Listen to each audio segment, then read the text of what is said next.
Hello student, welcome to wisdom tuition classes. Myself Faraz Alam.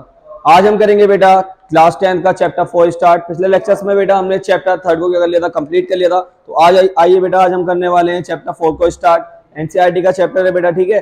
Chapter का नाम है आपका क्वाड्रेटिक इक्वेशन, ठीक। तो बेटा क्वाड्रेटिक इक्वेशन सब, इससे पहले आपने सेकंड चैप्टर पढ़ा था बेटा पॉलिनोमियल्स। तो पॉलिनोमियल्स और क्वाड्रेटिक चैप्टर जो है बेटा वो सिमिलर हैं, यानी एक दूसरे के बिल्कुल सेम है। बस उसमें क्या होता था, आप उसका स्टैंडर्ड फॉर्म लिखते थे, तो वो क्या लिखते थे बेटा, आप ax² plus bx plus c इतना लिखते थे। अब आप इसका क्या करोगे, बस इक्वल में 0 लगा दोगे तो वो एक इक्वेशन की फॉर्म में आ जाएगा, जिसको हम क्या बोलेंगे बेटा, पॉलिनोमियल। वो भी कौन सा बेटा, quadratic polynomial, quadratic polynomial equation. तो इसी तरीके से आप क्या पढ़ने वाले हो बेटा, क्वाड्रेटिक इक्वेशन पढ़ने वाले हो। तो बेटा आइए पढ़ते हैं। तो क्वाड्रेटिक इक्वेशन यानी क्वाड का मतलब ही क्या हो गया बेटा, हम इसकी जो पावर होगी वो क्या होगी बेटा, इसकी जो हाईएस्ट पावर होने वाली है या बेटा मैक्सिमम पावर होने वाली है, डिग्री होने वाली है, वो क्या होने वाली है बेटा 2। यानी क्वाड्रेटिक इक्वेशंस के अंदर जो वेरिएबल्स की हाईएस्ट डिग्री या हाईएस्ट पावर या मैक्सिमम डिग्री या मैक्सिमम पावर जो होने वाली है बेटा, वो क्या होने वाली है आपकी 2 होने वाली है, ठीक है। तो ये तो हो गया आपको। और इक्वेशंस का मतलब क्या हो जाएगा बेटा, इसके इक्वल में क्या आएगा आपका 0 आएगा। और इसमें कितने वेरिएबल्स होने वाले हैं बेटा, 1 वेरिएबल। या तो x ही होगा पूरी इक्वेशन के अंदर या फिर y होगा पूरी इक्वेशन के अंदर। यानी वेरिएबल तो होगा बेटा इसके अंदर 1। वेरिएबल कितना होगा बेटा इसके अंदर, 1 वेरिएबल होगा, ठीक है। और पावर जो होगी वो 2 होगी, जिस और इक्वल में क्या होगा बेटा 0 होगा, जिसको हम क्या बोलेंगे, क्वाड्रेटिक इक्वेशन बोलेंगे। इसकी स्टैंडर्ड फॉर्म क्या होगी बेटा, standard form of quadratic equation, standard form of quadratic equation. तो बेटा इसकी जो स्टैंडर्ड फॉर्म होगी वो होगी बेटा आपकी ax² plus bx plus c। बेटा ये जो स्ट्रक्चर होता था आपका वो किसका होता था, x² plus bx plus c, ये होता था बेटा आपका पॉलिनोमियल का। अब आप क्या पढ़ लो बेटा, क्वाड्रेटिक इक्वेशन। तो आप जस्ट इसके इक्वल में अगर आप 0 लगा दोगे तो ये जो स्ट्रक्चर बनेगा पूरा, यानी ये जो स्टैंडर्ड फॉर्म बनेगी वो किसकी बनेगी बेटा, आपकी एक क्वाड्रेटिक इक्वेशन की बनेगी, ठीक है। तो आपकी क्वाड्रेटिक इक्वेशन की जो स्टैंडर्ड फॉर्म है वो क्या है बेटा, ax² plus bx plus c equal में 0। अब बेटा इसको मैं किस फॉर्म, एक फर्स्ट फॉर्म ये हो गई, ये इसको मैं लिख सकता हूं बेटा क्या, ax² प्लस bx इक्वल में 0। तो ये अभी भी क्या है बेटा, आपकी क्वाड्रेटिक इक्वेशन है, क्योंकि जो इसकी हाईएस्ट पावर है वो क्या है बेटा 2 है, ठीक। यस को मैं लिख सकता हूं बेटा ax² प्लस c इक्वल में 0। अभी भी बेटा ये क्वाड्रेटिक इक्वेशन है, क्योंकि इसकी हाईएस्ट जो पावर है वो क्या है बेटा आपकी 2 है। तो ये भी क्वाड्रेटिक इक्वेशन हो गई, ये भी क्वाड्रेटिक इक्वेशन हो गई, ये भी क्वाड्रेटिक इक्वेशन हो गई। क्वाड्रेटिक इक्वेशन कौन सी नहीं होगी बेटा, अगर मैं लिख दूं bx प्लस c इक्वल में 0, तो बेटा यहाँ पे जो हाईएस्ट पावर बनेगी वो क्या बननी है बेटा, आपकी 1 बननी है। इसी वजह से बेटा क्या है, आपकी क्वाड्रेटिक इक्वेशन ना होगी, कौन सी इक्वेशन बनेगी बेटा, ये लीनियर इक्वेशन बनेगी। अगर बेटा मैं यहाँ पर लिखूं c प्लस bx इक्वल में 0, तो ये अभी भी जो इसकी हाईएस्ट पावर हो रही है वो क्या हो रही है बेटा, आपकी 1 हो रही है, जिसकी वजह से ये क्या होगी बेटा, आपकी क्वाड्रेटिक इक्वेशन नहीं होने वाली, ठीक।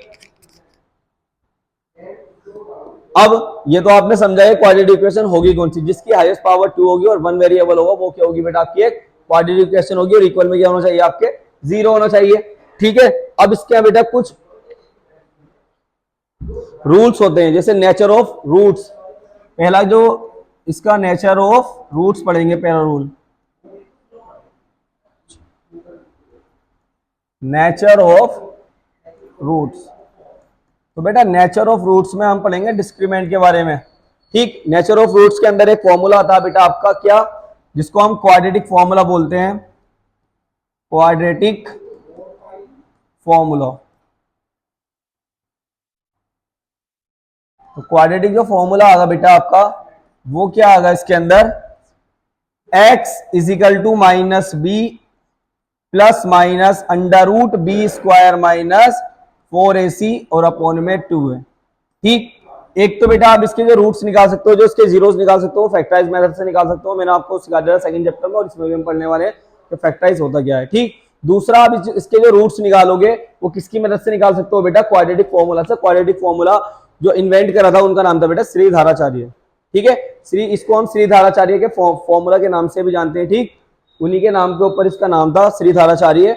x equal to minus B plus minus under root के अंदर B square minus 4ac upon में 2 है। तो ये भी आपका क्या बना बेटा, ये क्वाड्रेटिक फॉर्मूला बन गया, जिससे आप क्या निकाल सकते हो बेटा, इजीली रूट्स निकाल सकते हो। इस फॉर्मूले की मदद से हम उस रूट्स को ज्यादा निकालते हैं बेटा जिसके फैक्टर्स नहीं हो सकते। सही है, जिसके फैक्टर्स नहीं हो सकते हैं वो जो कंप्लीट स्क्वायर नहीं होता। कंप्लीट स्क्वायर का मतलब हो गया बेटा जिसका कोई स्क्वायर रूट नहीं निकल रहा है ना, तो उसकी इसलिए हम उसको क्या कर सकते हैं बेटा, इस फॉर्मूले से निकाल सकते हैं आराम से इजीली। ठीक, दूसरी चीज बेटा, अब इसमें भी कुछ कंडीशन होती है, इसमें 3 कंडीशन होती है बेटा। पहली, इसको हम डिस्क्रीमेंट भी बोलते हैं।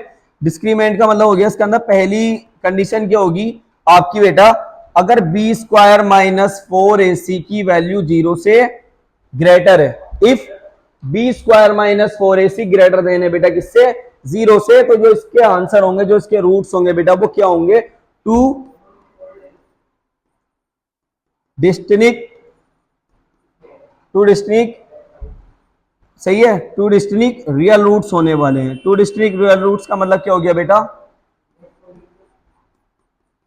x की जो 2 वैल्यू होंगी वो x की जो वैल्यू होंगी वो 2 होंगी, यानी x की जो आंसर निकल के आएंगे वो 2 निकल के आएंगे। प्लस में माइनस में भी हो सकते हैं, या दोनों प्लस में भी हो सकते हैं, या दोनों माइनस में भी हो सकते हैं, मगर होंगे कितने बेटा, x के आंसर 2 होंगे। कब, जब बी स्क्वायर माइनस 4ac की वैल्यू ग्रेटर हो किससे बेटा, 0 से। दूसरी कंडीशन होती है बेटा आपकी क्या,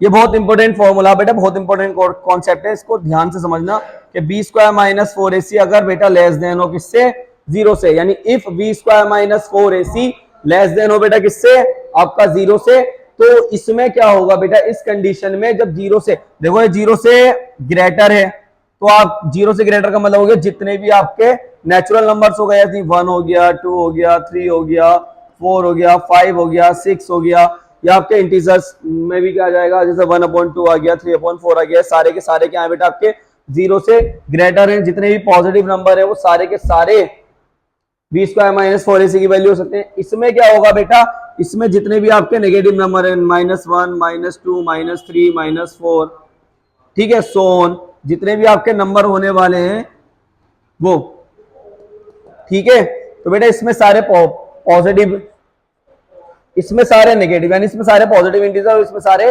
नेगेटिव इंटीजर जो भी होंगे, उस कंडीशन में बेटा इसका कोई भी आंसर नहीं होने वाला एक्स का, तो नो रियल रूट्स। इसमें क्या होगा बेटा, नो रियल रूट्स, तो इसका कोई सा भी आंसर नहीं होने वाला है। ठीक है,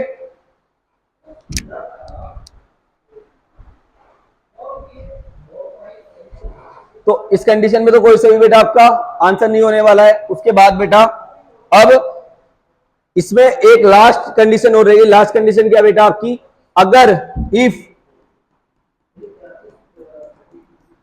बेटा बी स्क्वायर माइनस 4ac अगर बेटा आपका किसके इक्वल हुआ, 0 के इक्वल हुआ, ना ही पॉजिटिव में नंबर हो ना ही निगेटिव में हो, बस न्यूट्रल हो यानी 0 हो, यानी पूरे को कैलकुलेट करने पर क्या आ जाए बेटा आपका 0 आ जाए, तो उस कंडीशन में जो x की वैल्यू होगी वो क्या होगी बेटा, 2 इक्वल रियल रूट्स, यानी जो उसके रूट्स होंगे बेटा वो 2 इक्वल एंड रियल होंगे, यानी दोनों ही x से होंगे, ट्विंस।